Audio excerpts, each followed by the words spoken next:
Nekaj ljudi me je opozorilo, da sem pri prvem videu šel malo prehitro čez izračune v povezavi z reinfekcijami pri covidu in da bi zato lahko vse skupaj še enkrat pojasnil. To je tudi v prvi vrsti namen tega videa, sicer pa velja na celotno covid situacijo pogledati malo bolj na široko. Naprimer, če uberemo pogled preko konceptov konstant, spremenljivk in pa simetrije, ki smo jih slišali v zadnjih dveh videih, lahko covid interpretiramo kot tipičen primer zunanjega izziva za človeško skupnost. Na vseh ravneh, od družine kot osnovne celice pa hierarhično navzgor do celotne civilizacije. Covid torej ni samo problem tega, kako se na primer izračuna R0 od SARS-2, kot nas dan za dnem prepričujejo raznorazni napovedovalci. Ker res, za deliti dve števili ni potreben doktorat znanosti. Covid je predvsem strukturni problem, ker zajeda v osnovni vrednostni sistem človeške skupnosti in tako ga gre obravnavati, če želimo biti uspešni v boju z njim. Zato je natanko zdaj pravi čas, da ob tem eksistenčnem izzivu začnemo razmišljati svojo glavo, prav vsi, in poženemo naš softver neortodoksnih rešitev iz videa 3.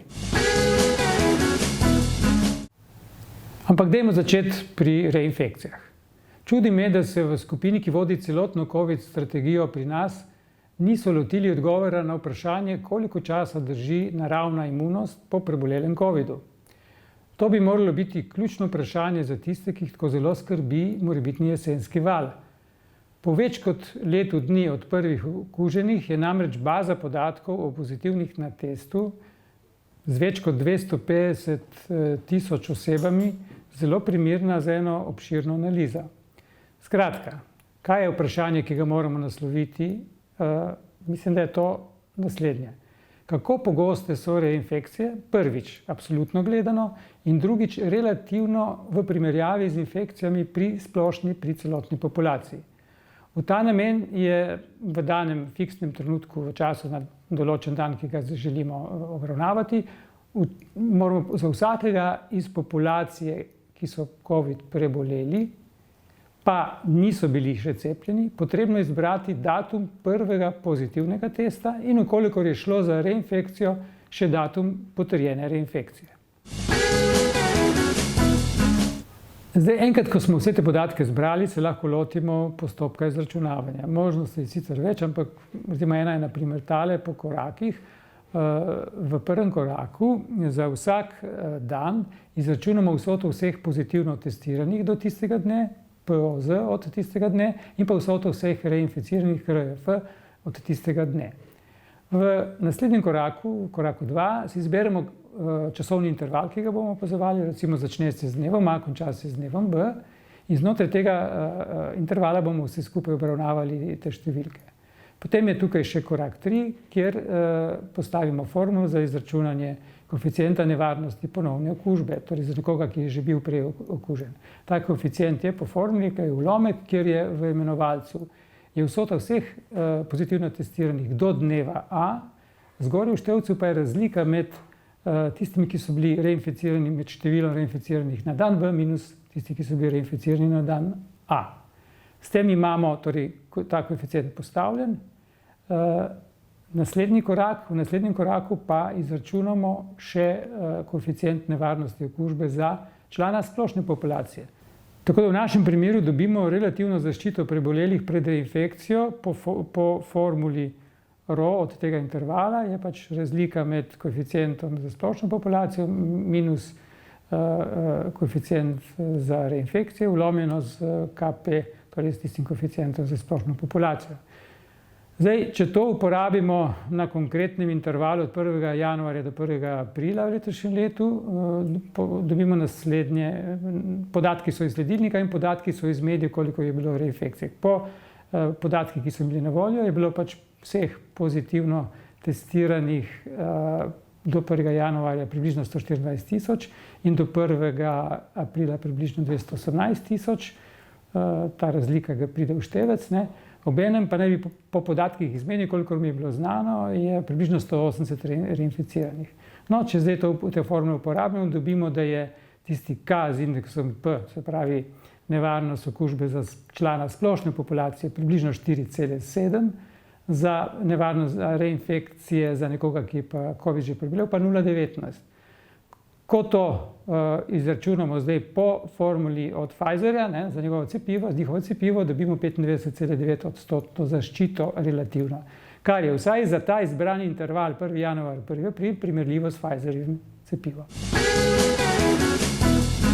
Torej, tako kot smo zdaj izračunali relativno zaščito pred ponovno okužbo za tiste, ki so že preboleli COVID, v primerjavi z celotno populacijo, lahko v resnici primerjamo katerikoli dve skupini od naslednjih 4. Preboleli, ki niso bili cepljeni, preboleli, ki so bili cepljeni, cepljeni, ki niso še preboleli COVID-a in tisti, ki niso nič od tega. Se pravi, za katerokoli kombinacijo od teh 4 lahko vedno primerjamo eno z drugim. Na ta način dobimo lahko zelo dobro oceno, kaj nas čaka v prihodnosti.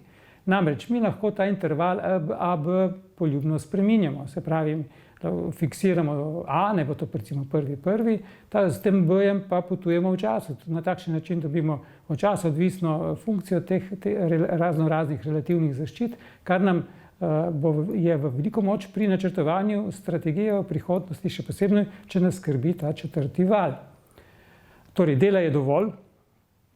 Na Univerzi na Primorskem smo vedno pripravljeni pomagati, vkolikor v skupini za COVID strategijo presodijo, da jim je pomoč potrebna.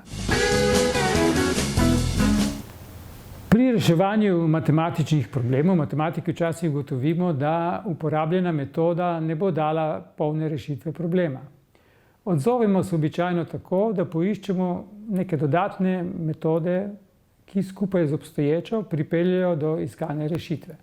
Podobno je tudi v drugih znanstvenih disciplinah, pa tudi v vsakdanjem življenju.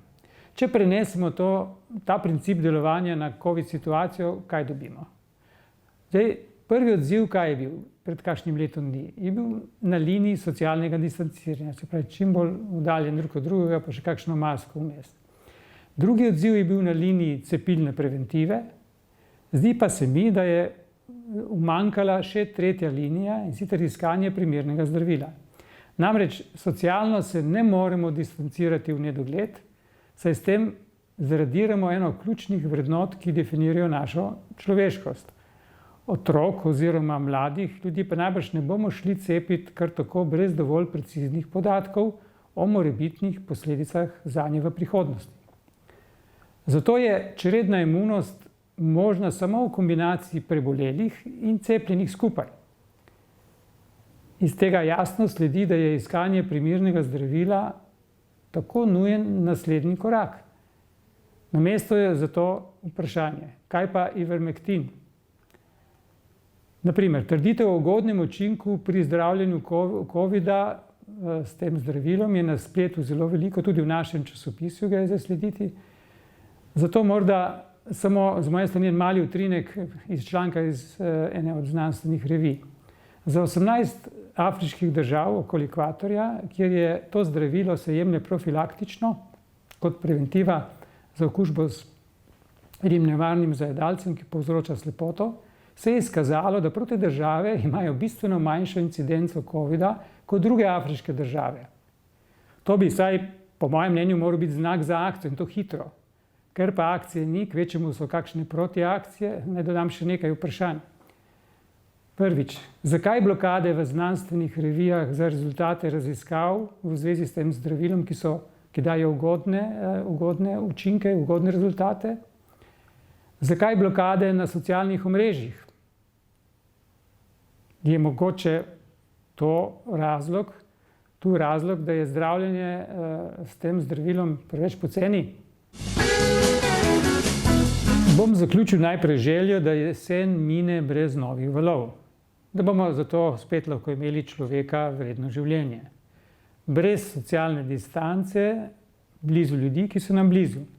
In s čisto mislijo, ki bo znala sama presoditi, kaj je in kaj ni za nas dobro. Prav na vseh ravneh človeške eksistence.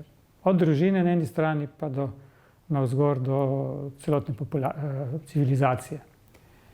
Seveda bodo potrebni konkretni ukrepi, a ti bodo morali biti podkrepljeni s preverljivimi in izračunljivimi znanstvenimi napotki. Malo bolj, kot so bili do zdaj, ko se je včasih meni zdelo, da je tako vse skupaj malo približno na hojladri. Vzporedno temu pa bi veljalo poskusiti z enim posebnim ritualom, čeprav samo virtualno. Recimo mu ritual ene same izbire, z njim pa bi poskušali osrediščiti čim večje število posameznikov. Namreč takole bi šlo. Če bi se morali odločiti za eno samo vodilo, za eno samo pravilo, ki naj narekuje naše skupno življenje, katero pravilo bi to bilo? In če bi morali iz sebe odluščiti vse želje razen ene same, katera bi nam ostala? Verjamem, da bi bilo potem konfliktnih odgovorov malo in da bi bilo poenotenje veliko. Svoj odgovor poznam. Ker tudi, ko bo moja svetloba do konca ostarela, bo skozi črno temo še vedno svetila tja, kamor sveti že ves ta čas.